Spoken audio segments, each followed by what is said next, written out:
All right, welcome out to another episode of the Universal Sports Podcast. This is episode number 8. My name is Gabriel Trevino. I'll be your host this evening. This is the podcast where we talk professional and college sports. To be another short podcast, 15, 20 minutes maybe, to kind of talk a little bit. Today, I want to talk MLB, of course, and then there's some stuff going on in the NBA. So those are two things that I definitely want to talk about this evening here. I decided not to go just audio. I decided to go ahead and go video. So we'll see how all that turns out. I guess I just decided, I'm going to go ahead and put the camera on and talk to the people instead of just hearing my voice. You can see me. I'll probably continue to do that. I was going to do that later on, but I go in ahead this evening and decided to go ahead and turn on the camera. So again, let's go ahead and get started with the baseball schedule. Now, this schedule that I have going on here,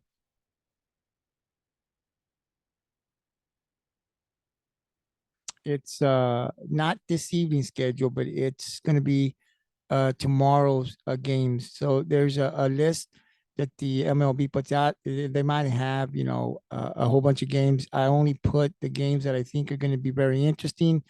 So I think if there's two teams that are going to be really good that people would be interested in, I'll talk about that. So that could be any teams at any time. The teams that are really not doing very good, you're not going to hear too much about them here on this podcast. It's mainly as we get in the middle of the season, toward the end of the season, the playoffs. It's those teams that are leading the division, could possibly make a wild card or the playoffs, are the teams that are probably toward the end of the season that you're going to hear more of. But the regular season, like in the middle of the season, it's just teams that I think not necessarily have a winning record, but teams that would be good competition, or might be a few games under 500, but a team that possibly could match up very well, like Boston and the Yankees.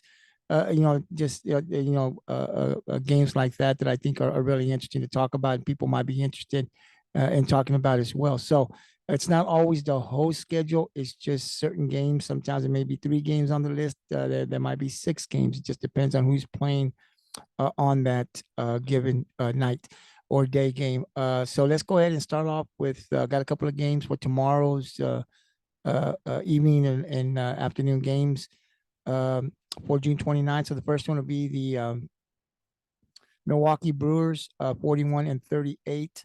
They are taking on the New York Mets, 36 and 43. Pitching for Milwaukee, Adrian Hauser, 2-2, 4.02 ERA. For the Mets, Max Scherzer, 7.2, 3.95 ERA. The Mets, not a team that's one of my favorite teams, but I am a Justin Verlander fan. I think they're definitely not where I believe the owner thought that his team would be to this point, spending a lot of money just on these two pitchers, Swartzer and Verlander. A lot of people, thought that, paying a lot of money, guys that definitely have had a great career, still playing, but kind of up in age, were they worth that money? And I don't think Max Scherzer, as you see, he's pitched bad. I just think the team has not played to its potential. So there's still a lot of baseball left for the Mets. Could they get on a run? Absolutely. But I watch them every day. The more I watch them, they need to go on a run. I don't know if this team will make the playoffs. We'll talk every day pretty much about them.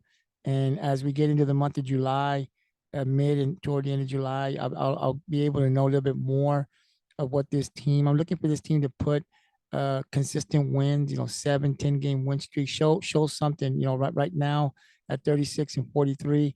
I don't think they're going to do it. That's just my feeling. Um, like I said, the Swartzer, these guys haven't really been pitching bad. I mean, they ain't the aces that they were, these Verlander, right? But they're not bad.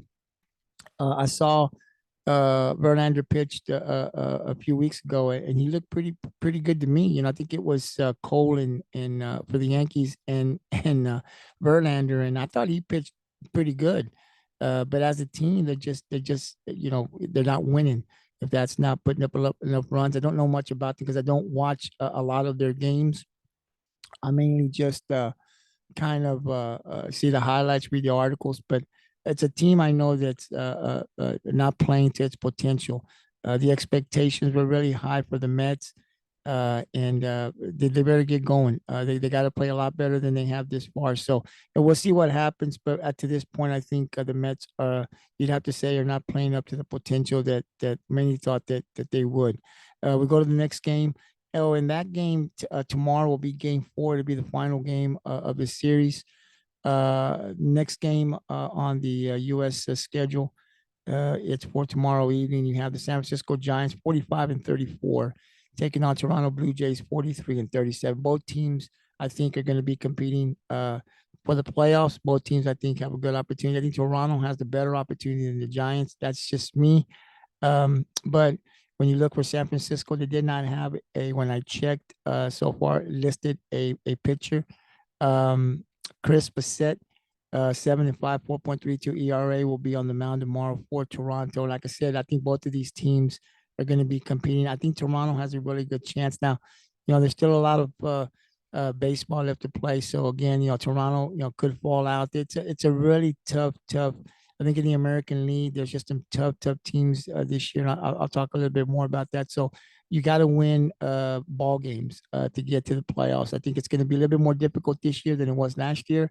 But Toronto, definitely in the American League, a team that you definitely got to be watching out for. So next, and that's game tomorrow. Will be game three. The next game will be um, Miami, the Marlins, taking on the Boston Red Sox. Miami is 46-34, Boston 40-40. So Boston's picking it up a little bit. Still in a tough division with Tampa, the Yankees. But I've been here and I've said that I think the Red Sox, man, you got to watch out for them. I know their record doesn't speak to you, but it is a dangerous team, I feel. So with a lot of baseball still left, we'll continue to see what Boston can do.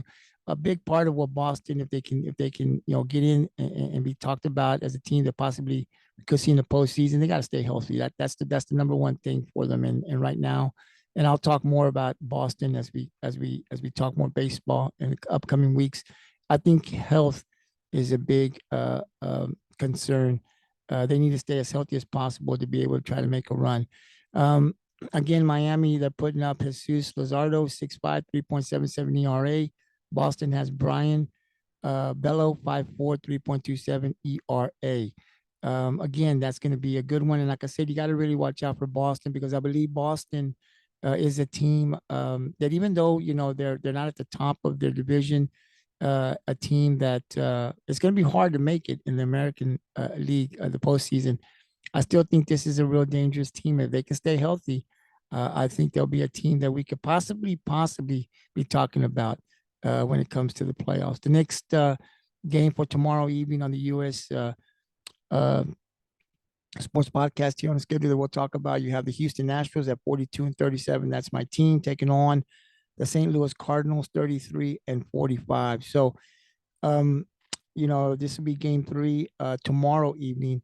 Pitching for the Astros, JP France, 2-3, 3.54 ERA. They don't have a name up as of yet for St. Louis. So we'll talk a little bit about Houston. I don't know what to make of Houston. About a little over a month ago, I talked to a lot of people that are from the Houston area. And, I was even about over a month ago, I was saying, I'm a little concerned about this Houston Astros team. They just didn't look to me at the beginning like a team like what I saw last year, and of course everyone, they start off slow and don't worry about it. I didn't make a big deal about it, but as I kept watching games, I became more concerned. Altuve is hurt. Brantley had a setback.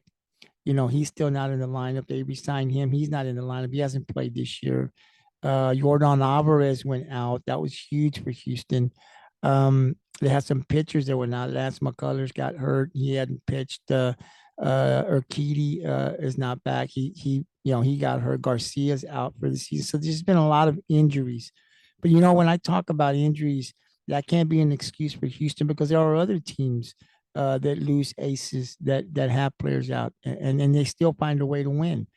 So even though I know that Altuve and Alvarez and Brantley, they come back and all these guys get healthy, of course Houston becomes more dangerous than they are now. But the fact remains that they're not winning ball games. You know, they lost last night. They haven't looked good in the last couple of series. The bullpen has not been. The bullpen was a strength of theirs last year. You know, if you could take that, those starters could take a 1, 2, 3 point lead into the seventh, eighth, and ninth. 9 times out of 10, that bullpen was going to shut it down for Houston. So you really needed to jump on the starters to have a chance. You know, so that has not been the case thus far. The bullpen has not been as great as they were last year to this point. And when the pitching is good, the offense has been somewhat of a struggle too. I mean, last night only 2 runs. If I looked at the whole box scores, they were 0 for 4s, 0 for 4s. So when we do hit and we do play good offensively, it's not consistent. It's one day on, 2 days off, 2 day struggle. So right now, what I'm saying is when I look at Houston, the offense doesn't look good to me. At times, it's a struggle. The bullpen I talked about. Now, Christian Javier will be on tonight. Framber Valdez lost. Jeremy Pena has not been playing like the MVP. Abreu, they got him. Has he, been a guy that has hit his potential like they thought? I don't know. These guys, to this point have not played the way that I thought that they would be playing. So, with a lot of baseball left, can they pick it up? Of course they can. They're the Houston Astros. They're a team that won the championship last year. They're never going to be out of it. But what really concerns me here is in the American League, there's other teams that are really playing good to this point. The Texas Rangers have had injuries and setbacks. They still find ways to win with key pitchers out, key hitters out. They still are finding ways to win. And if you look at their pitching, they got 3 or 4 guys that are really pitching good for them. They got some great hitters out there. So I don't see Texas falling too much down if they start to struggle somewhat. You have the Tampa Bay Rays, man.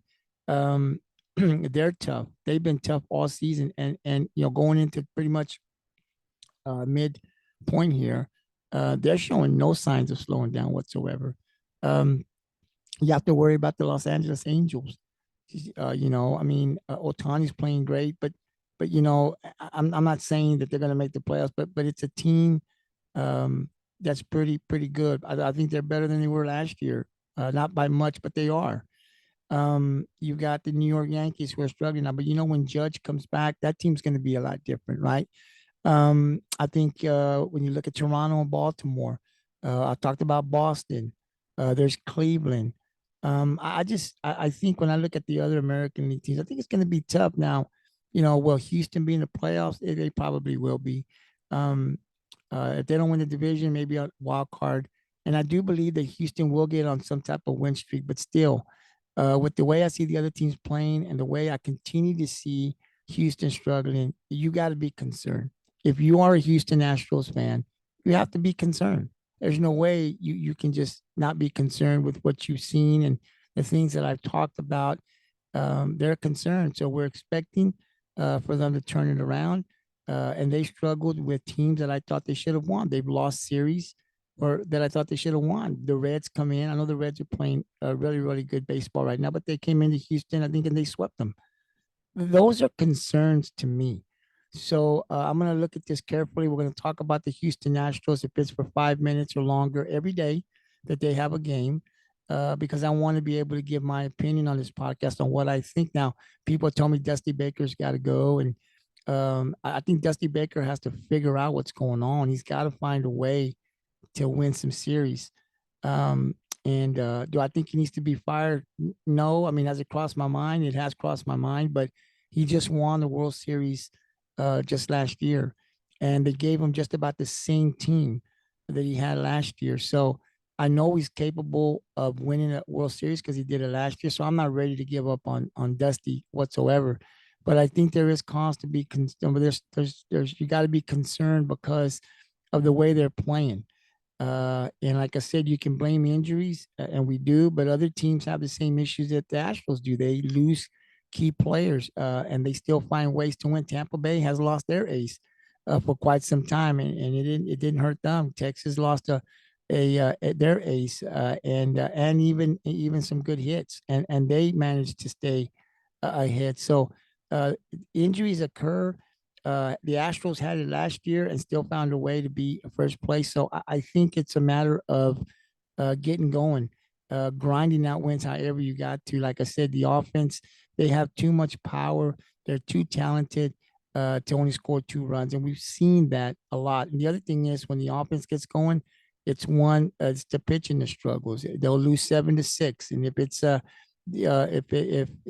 if the pitching is on, the offense is up. The offense is on, the pitching's off. So it's never been consistently where both are there. We've had leads and we've lost them late in games. So there's a lot of that stuff to be concerned about. And I'm not saying that, the season's over by any means. I'm just saying we've got to be concerned with the way the Houston Astros are playing to this point. We're everybody's waiting. Okay, when are you guys going to get it going? Because we know you're gonna get it going, and we have not seen that yet. And so for every day, I think every game that we don't see that, it draws just a little bit more of a concern for us. When is this team going to put it together? And you don't know who else can get injured, right? So health is most important. But we've got to start winning some series. And the loss last night to a team that's struggling right now, it's a concern. So hopefully they can get the win today with Christian Javier, a guy that has definitely been on this year. And then we can follow that up with the game on Thursday with France. So we'll see what happens. But all I'm saying is I am concerned a little bit about the Astros to this point. But we'll talk about them pretty much every day when we talk baseball. The next game on the U.S. schedule, you have this will be game 3 of the series. And you've got the Tampa Bay Rays team I just talked about at 54-28, taking on the Arizona Diamondbacks. Quietly, a team that's doing really good at 48-32. For pitching for Tampa, Yanni Cisneros, 3-3, 3.91 ERA. There was not a pitcher named for Arizona. So again, Tampa Bay, the team that has been leading the American League, pretty much the best team in baseball all season, pretty much. They have not given up that title. And with getting some of their pitching back and healthy now, they're going to be scary. This offense is hitting. The pitching is great. If there's one weakness, I would think in Tampa would be the bullpen, which is something that's a concern. For the starting pitching for Tampa is great, but the bullpen is not as great. I would say that would be their weakness, right? So that is something to be concerned about. It hasn't bit them yet in the butt, but if you get into a series in the playoffs and if your bullpen isn't good, that could cost you a series. So we'll keep a close eye on that and see what Tampa does. But I would say if they have one weakness right now, it would be that bullpen. Uh, Arizona, I don't know much about them. I'm starting to read up a lot of articles, but surprisingly, they're 48-32, a team that is definitely making some noise. Um, do I think they're better than the Dodgers if they continue to kind of thread in this upward manner for the rest of the season, and they do make the playoffs? Do I think they're better than the Dodgers? No. Do I think they're better than Atlanta? No. So I don't know why. I just don't feel like this team is a team that is going to be a team we're going to talk about that's going to make a deep playoff run. I am paying more attention to them, but the top teams in the National League, I don't see Arizona beating those teams should they get in a series. But we'll see what happens. But to this point, they're doing really good. We'll keep an eye on Arizona.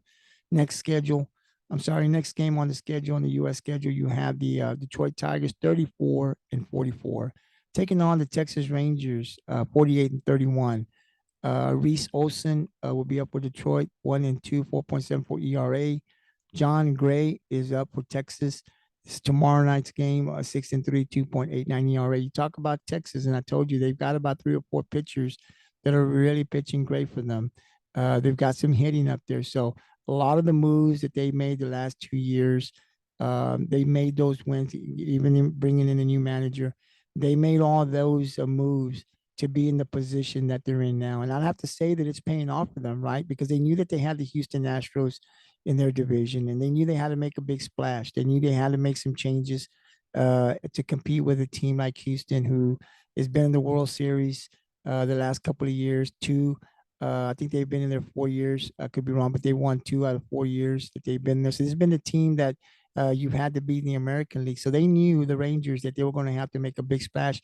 And some of the moves, key moves that they've made with their manager, bringing in the bats and the pitching, has paid off for them thus far. So that's why I said Texas is not the Texas from last year and the years past. This is a really good um, baseball team, and you've got to kind of be afraid. You got to watch what they're doing. I think they're a real threat to Houston. Should these teams meet in the playoffs, and Houston healthy, I still give it to Houston with the experience and stuff. But Texas is a very dangerous team. They're coming, and they've got hitting and they've got pitching, and they can pitch with the best of the other teams. So I don't think you can take Texas lightly. We keep a close eye on them. Now, Texas is my second favorite team, baseball here in the state of Texas, in my home state, right? I like the Houston Astros. But if the Rangers are playing any other team outside of Houston, I definitely root for them. But out of the two teams, I like the Astros. But I'm telling you, the Rangers are here to stay. They're making a statement, and they're not going to give up that lead.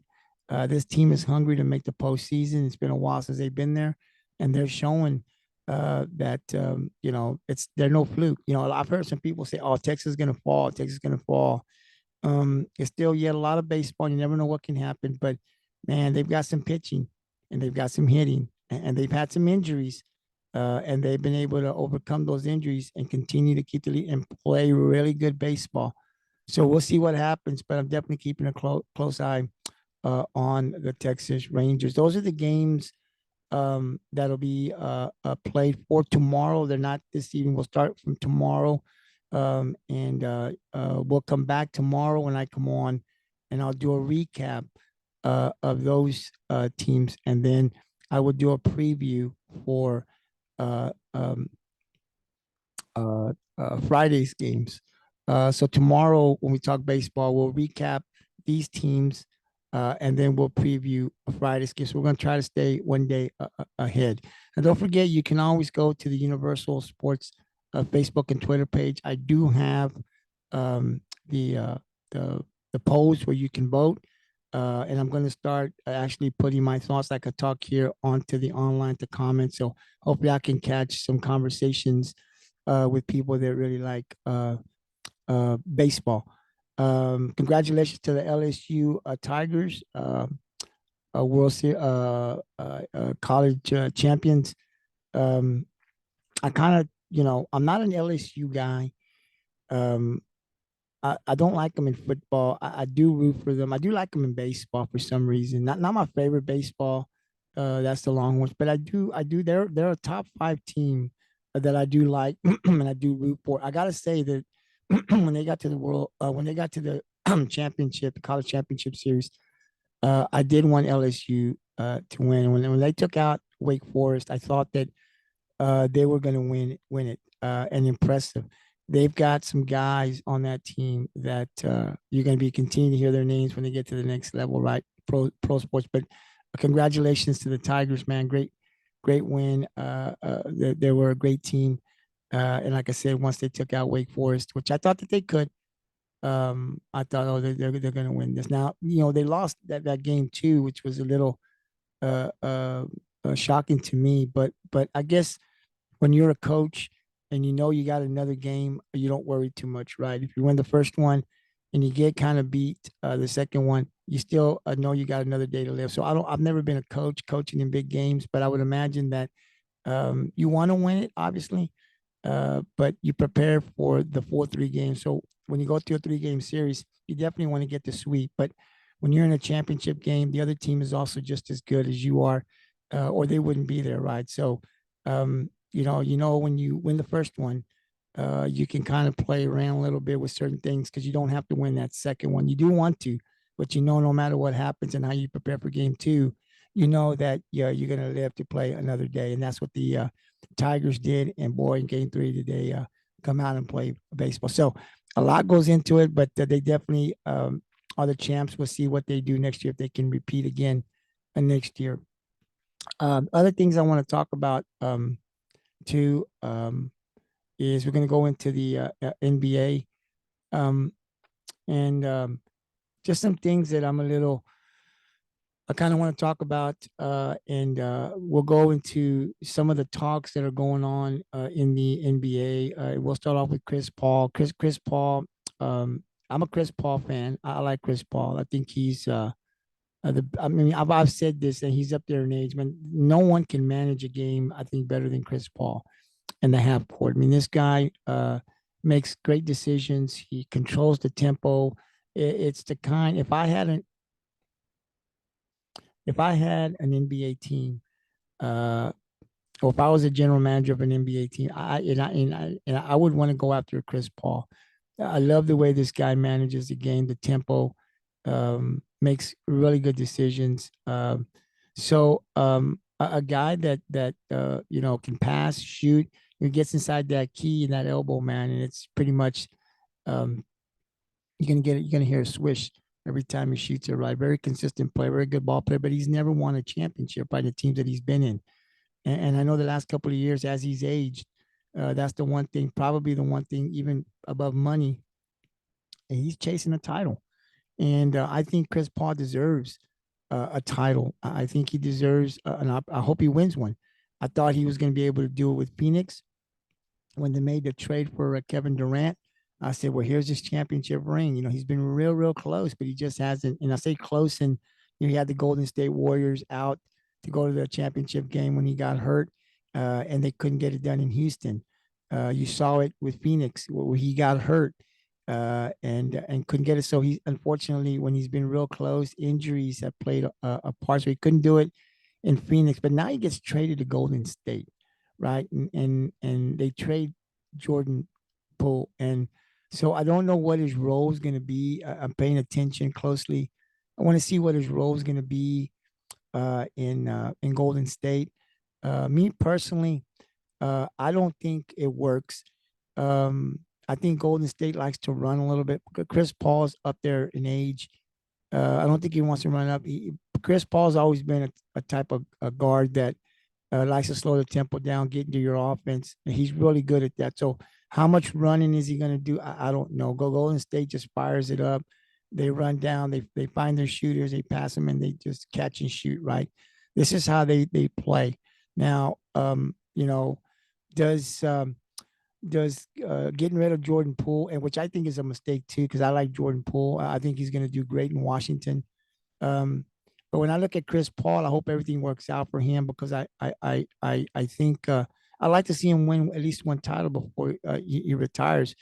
Uh, Golden State is still a championship type team. I think they can win the championship. They still got the pieces there. They're getting older, but definitely you got Steph Curry. As long as you got Steph Curry, you always got a chance to win. So I hope he does win one. But Golden State, some of the moves they made, I don't know if that's the best fit for Chris Paul. They got Draymond Green now, who, all indications is that they're going to resign him. I don't think he's worth $100 million to me personally.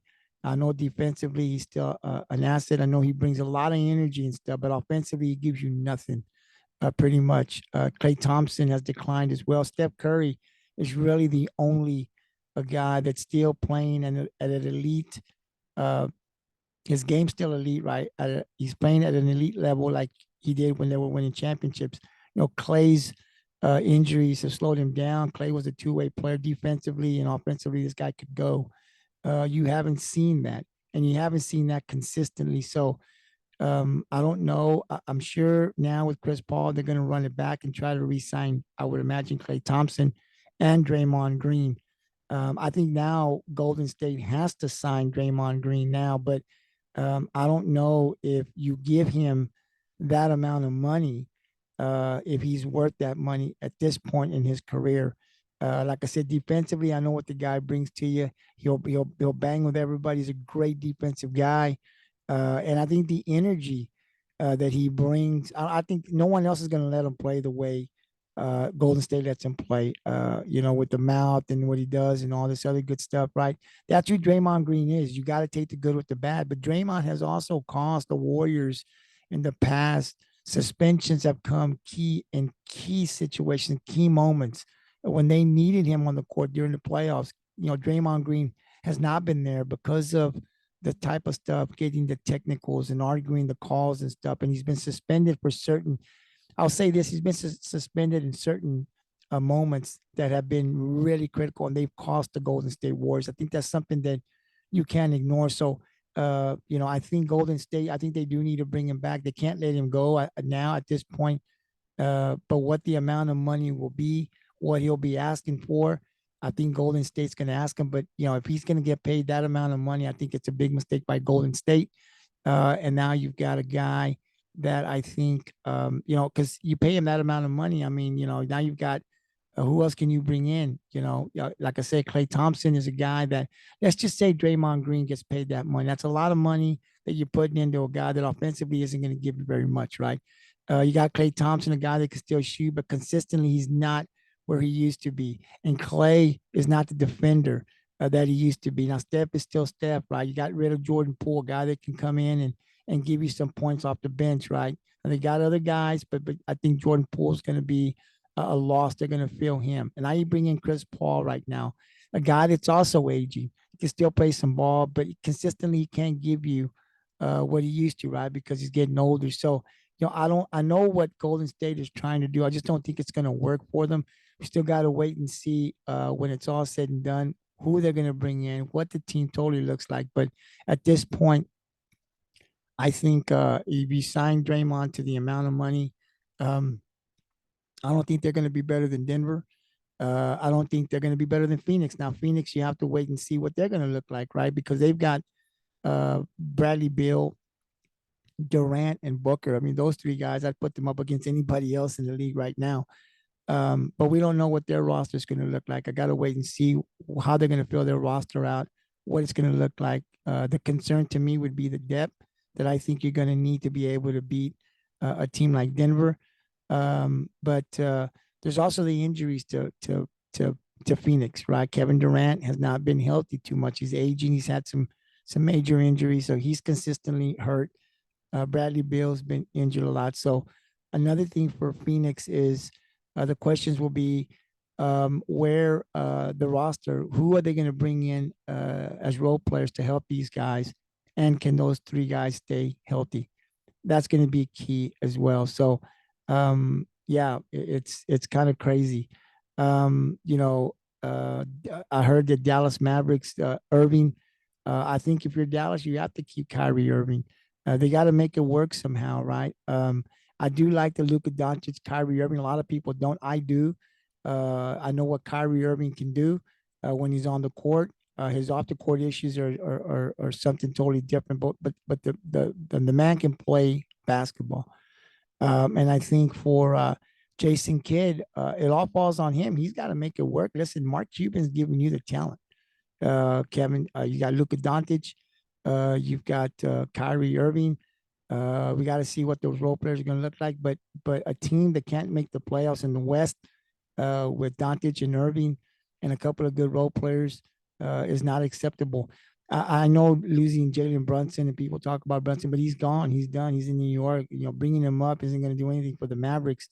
But there is talent there, and that falls on Jason Kidd. He's got to figure it out, get these guys to play well together and win. The way that the season ended last year was unacceptable.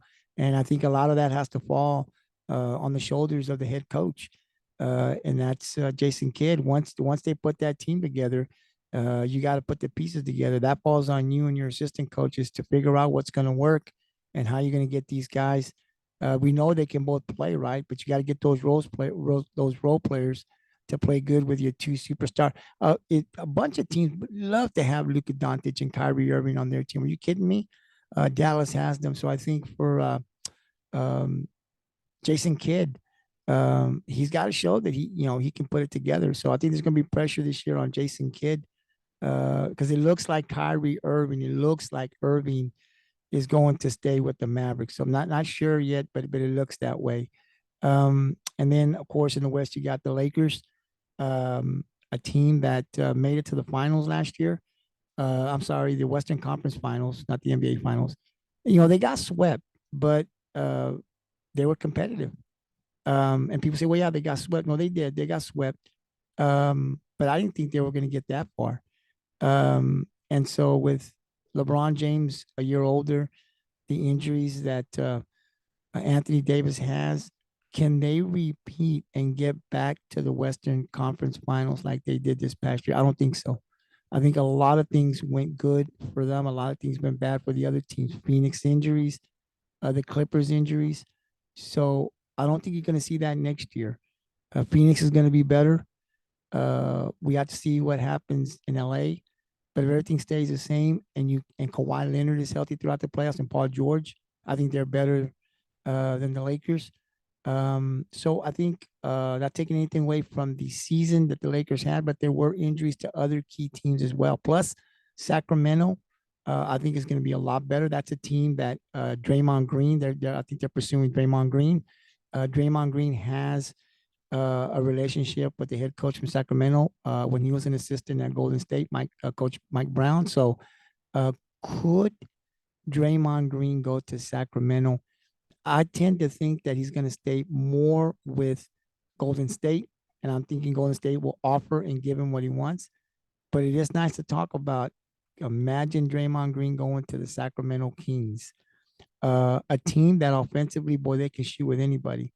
They're not very good defensively, but that's where Draymond Green comes in.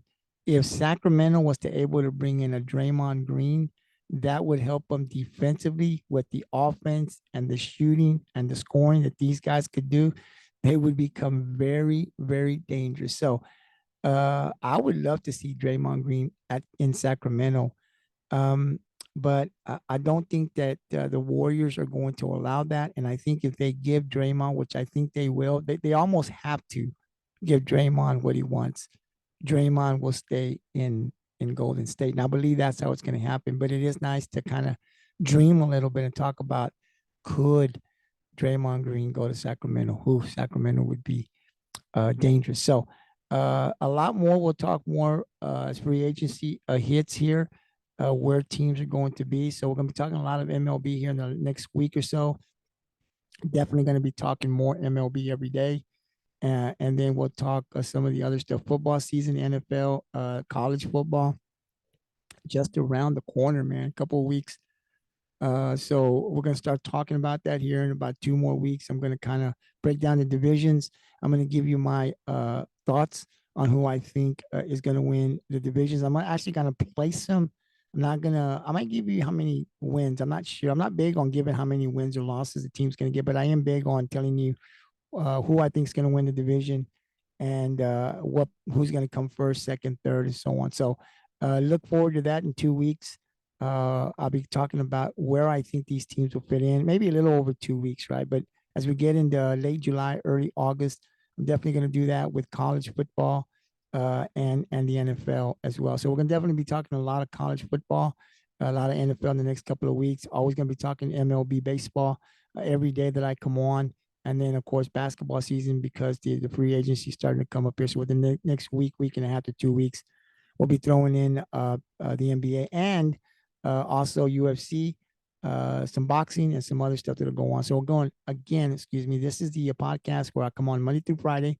I may throw in a Saturday or a Sunday, just depends. But I definitely will come out Monday through Friday, short podcast, just to kind of talk professional in college sports. So again, thank you for listening. And listen, I'll also, if you want to kind of like debate me here on the podcast that will be uploaded to the Universal Sports YouTube and shared to the Universal Facebook and Twitter page. So I'll definitely be commenting on that. If you want to kind of talk, you disagree or agree with me, you have anything you want to say, just hit the comment section.